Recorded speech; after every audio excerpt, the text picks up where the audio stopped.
Hello friends, welcome to my YouTube channel civil maker. Civil maker के इस video में आपका स्वागत है। और आज हम लोग पढ़ेंगे hydrophobic cement and machinery cement.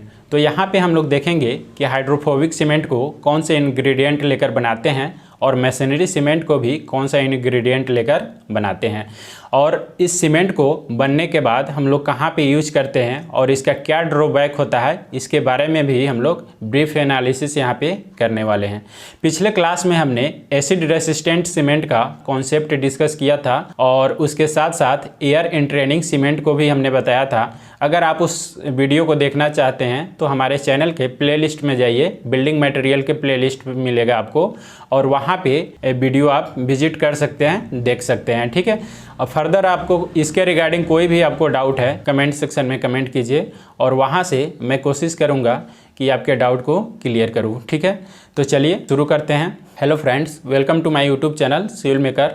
I am engineer Deepak Kumar. So I want teach you hydrophobic cement according to hydrophobic cement. यहाँ पे हम लोग देखेंगे it is obtained by integrating with 0.1 to 0.4% of water repellent film forming substance such as oleic acid और stearic acid. ठीक है, तो यहाँ पे हम लोग दो सब्सटेंस को ले सकते हैं, ऑयलिक एसिड और स्टेरिक एसिड। इन दोनों सब्सटेंस का एक्चुअली में काम क्या होता है कि एक ऐसा जल प्रतिरोधक लेयर बनाते हैं। ठीक है, और इसका क्वांटिटी हम लोग 0.1 to 0.4% रखते हैं। ये जल प्रतिरोधक लेयर बनाते हैं और इस जल प्रतिरोधक सब्सटेंस को लेकर हम लोग ओपीसी के साथ इस सीमेंट को बनाते हैं। आपका नया जो सीमेंट बनेगा वो आपका होगा हाइड्रोफोबिक सीमेंट। तो यहाँ पे लिखा हुआ है hydrophobic cement OPC plus oleic acid और स्टेरिक एसिड।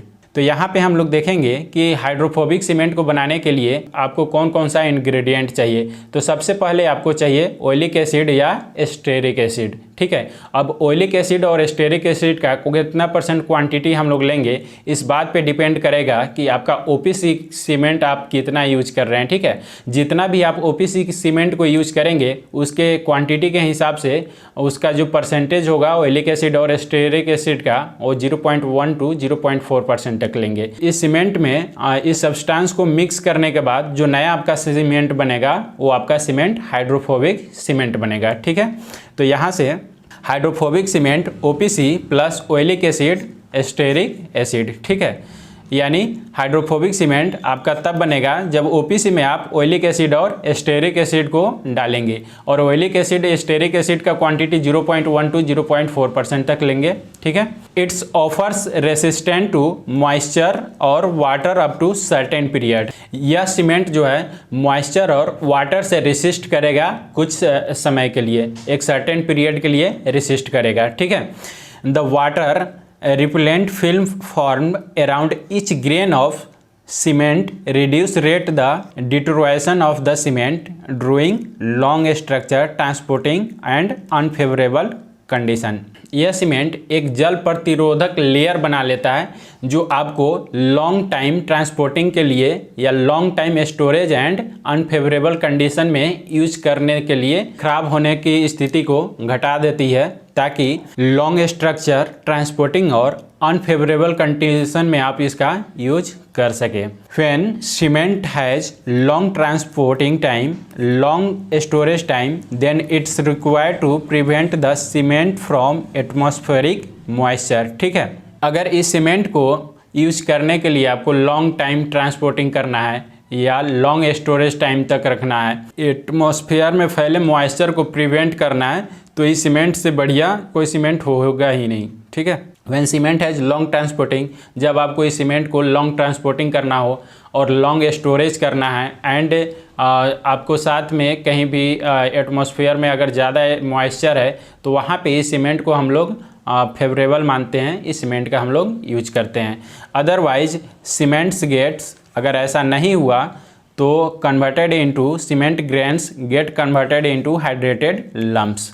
अगर इस स्थिति में ऐसा नहीं हुआ तो ये सीमेंट जो है एक सीमेंट के दाने शुरू हो जाएंगे, यानी सीमेंट जो है फाइन नहीं होगा, और उसके बाद हाइड्रेटेड लम्प्स यानी हाइड्रेटेड गांठ में कन्वर्ट हो जाएगा। ठीक है, at the time of actual use के समय net quantity of anhydrated cement, net quantity जो होता है एनहाइड्रेटेड सीमेंट का ये रिस्पॉन्सिबल होता है 50 kg वेट के बरोबर, ठीक है। Oleic acid, stearic acid is responsible for water repellent film around of grain of cement, ठीक है। ऑयलिक एसिड और स्टेरिक एसिड जो है जल प्रतिरोधक बनाने के लिए रिस्पॉन्सिबल होता है। The properties of hydrophobic cement are nearly the same as that as OPC। Hydrophobic cement का प्रॉपर्टी जो होगा नियरली OPC के सेम होगा, ठीक है, क्योंकि इसमें 0.1 to 0.4% तक इसका हम लोग क्वांटिटी जो है स्टेरिक एसिड और ऑयलिक एसिड का लेते हैं, जिसके कारण ऑलमोस्ट इसका प्रॉपर्टी जो होता है OPC के इक्वल ही होता है, ठीक है। The cost of this cement is nominally higher than OPC। इस सीमेंट का नॉमिनली कॉस्ट जो होता है OPC के तुलना में ज़्यादा होता है। यूज ऑफ हाइड्रोफोबिक सीमेंट, अब यहाँ पे हम लोग देखेंगे कि हाइड्रोफोबिक सीमेंट का यूज हम लोग कहाँ करते हैं, ठीक है। तो this cements are used in construction of dams, spillway, under water construction, green roofs, other kinds of roofs and parking structure. इस सीमेंट का यूज हम लोग construction of dam, spillway, under water construction जितना भी होता है, जैसे green roof, other kinds of roof and parking structure and spillway और कंस्ट्रक्शन ऑफ डैम, इस सब में जितना भी हम लोग अंडर वाटर कंस्ट्रक्शन यूज करते हैं, इस सीमेंट का हम लोग यूज करते हैं, यानी हाइड्रोफोबिक सीमेंट देते हैं। जैसे आपको हाइड्रोफोबिक सीमेंट का एक बढ़िया से एग्जांपल मैं देता हूं। अगर कोई भी रूफ में अगर क्रैक आ गए हैं तो वहां पे उस क्रैक को फुलफिल करने के लिए हाइड्रोफोबिक सीमेंट के मटेरियल को लेंगे, और हाइड्रोफोबिक सीमेंट को यूज करने के बाद फ़ायदा ये होगा कि वहाँ पे इस तरह से कुछ जल प्रतिरोधक लेयर बनाएगा।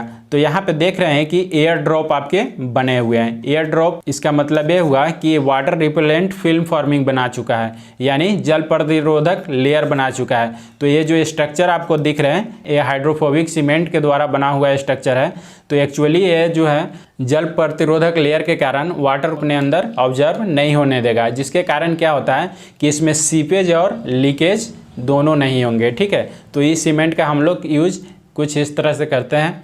नेक्स्ट सीमेंट जो है आपका मैसनरी सीमेंट होगा। मैसनरी सीमेंट हम लोग कैसे बनाते हैं? Masonry cement consist of mixture of Portland cement, blend hydraulic cement and plasticizing materials. Masonry cement को हम लोग बनाने के लिए पोर्टलैंड सीमेंट और blend hydraulic cement and plasticize material को लेते हैं, सच एज लाइम स्टोन और हाइड्रेटेड और हाइड्रोलिक लाइम। आपको इस blending hydraulic cement and plasticizing material में हम लोग क्या क्या लेंगे? लाइम स्टोन ले सकते हैं, ठीक है, हाइड्रेटेड लेंगे और हाइड्रोलिक लाइम को लेते हैं, और इसके साथ अदर मटेरियल्स भी होता है उसको इंट्रोड्यूस करते हैं। अब इसका एक और मोर प्रॉपर्टीज जो होता है, एक से ज़्यादा इसका प्रॉपर्टीज होता है कि इसमें सेटिंग टाइम और workability, water retention and durability जो है ये बढ़िया हो जाता है, ठीक है। कहने का मतलब कि इस सीमेंट को हम लोग मैसनरी सीमेंट को बनाने के लिए आप यहाँ लाइम का क्वांटिटी और OPC के रेशियो के अनुसार लेंगे, तो यहाँ पे लाइम प्लस OPC लेंगे। अब लाइम को हम लोग OPC में ग्राइंडेड फॉर्म में डालते हैं, और कितना रेशियो में होगा तो इसको हम लोग देख, सीमेंट और लाइम का रेशियो जो होगा 1:6 होगा, एंड यहाँ पे 1:8 भी ले सकते हैं। ये जो रेशियो लेंगे हम लोग बाई वॉल्यूम लेंगे, ठीक है। और इसका मेजर ड्रॉबैक यही होता है कि ये सीमेंट अनसाउंड सीमेंट बनेगा, ठीक है। तो ये इसका ड्रॉबैक है। अब इसमें इसके बेनिफिट की भी बात करेंगे तो इसमें प्लास्टिसिटी आपका बढ़ जाता है विथ रेस्पेक्ट टू OPC, और इसमें फाइनल सेटिंग टाइम आपका 24 आवर होगा। तो यहाँ पे addition of this material gives good workability. इस सीमेंट में जब इस मटेरियल को हम लोग यूज करते हैं तो आपका वर्कबिलिटी बहुत बढ़िया मिलता है, एंड रिड्यूसेस श्रिंकेज। और उसके बाद क्या होता है कि श्रिंकेज के रेट को घटा देता है, एंड वाटर रिटेंटिविटी।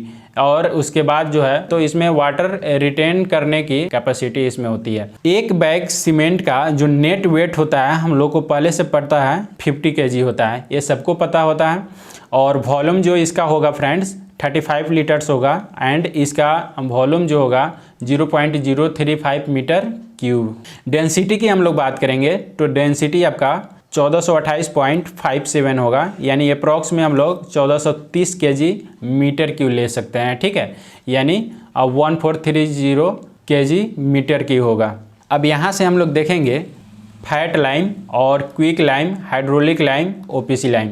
तो हम इस सीमेंट को बनाने के लिए ओपीसी के साथ लाइम के इंग्रेडिएंट को डाल रहे थे और वहाँ पे उसके इंग्रेडिएंट को डालने के बाद आप यहाँ पे मशीनरी सीमेंट को बनाएंगे। तो यहाँ पे हमने देखा कि लाइम और ओपीसी सीमेंट का कितना क्वांटिटी होगा, तो उसके रेशियो के मैंने फॉर्म में बताया कि सीमेंट और लाइम के क्वांटिटी का जो रेशियो होगा 1:6 होगा या 1:8 के फॉर्म में ले सकते हैं बाई वॉल्यूम के अकॉर्डिंग। ठीक है, तो यहाँ पे फैट लाइम जो होता है, फैट लाइम में आपका क्ले जो होता है 5% होता है, क्विक लाइम में क्ले आपका 10% होगा और हाइड्रोलिक लाइम में क्ले आपका 30% होगा।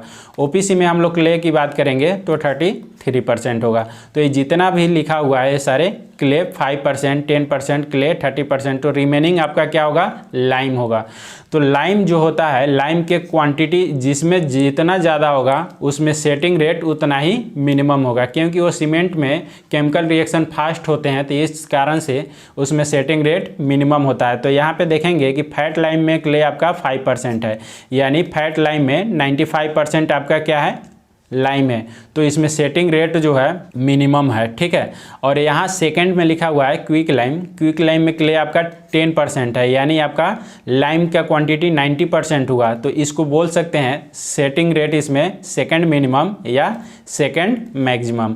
अब हाइड्रोलिक लाइम की हम लोग बात करेंगे। ठीक है, तो हाइड्रोलिक लाइम में क्ले आपका 30% है। तो क्ले आपका 30% है, यानी हाइड्रोलिक लाइम में आपका जो सेटिंग रेट होगा मैक्सिमम होगा। तो यहाँ पे क्विक लाइम को बोल सकते हैं सेकंड मैक्सिमम भी बोल सकते हैं। ठीक है, this cement is used for masonry work and plaster work ETC। इस सीमेंट का यूज हम लोग masonry work and plaster work में करते हैं। This cement must not be use for concrete work. इस सीमेंट का यूज हम लोग कंक्रीट वर्क में नहीं करेंगे, जैसे हम लोग घर बनाते हैं तो वहां पे इस सीमेंट का यूज नहीं करेंगे, but use for masonry construction. परंतु इस सीमेंट का यूज हम लोग मैसनरी कंस्ट्रक्शन में करते हैं। तो ये सीमेंट आपको व्हाइट मैसनरी सीमेंट कुछ इस तरह से आपको पैकेट मिलेगा। सेकेंड जो होता है, अलग अलग कंपनी का अपना अलग अलग ब्रांडिंग होता है, अलग अलग कलर के फॉर्म में इसका बैग आते हैं। तो इस तरह से ये मैसनरी सीमेंट आपका मिलेगा। हमने यहाँ पे देखा कि masonry cement and hydrophobic cement को कैसे बनाते हैं और उसके कॉन्सेप्ट को डिस्कस किया, बनाने के विधि के बारे में बताया और उसका यूज कहाँ पे हम लोग करते हैं इसके बारे में देखा। तो फ्रेंड्स, ये रहे आपके हाइड्रोफोबिक सीमेंट और मैसनरी सीमेंट के फुल कॉन्सेप्ट। अगर आपको फर्दर इसके रिगार्डिंग कोई भी डाउट है तो आप कमेंट सेक्शन में कमेंट कीजिए। मैं इसी तरह से सिविल इंजीनियरिंग के लिए वीडियो बनाते रहूंगा। आई होप आपको वीडियो पसंद आया होगा। अगर ये वीडियो पसंद आया तो चैनल को सब्सक्राइब कीजिए, लाइक कीजिए और अपने दोस्तों में ज़्यादा से ज़्यादा शेयर कीजिए। Thank you. जय हिंद।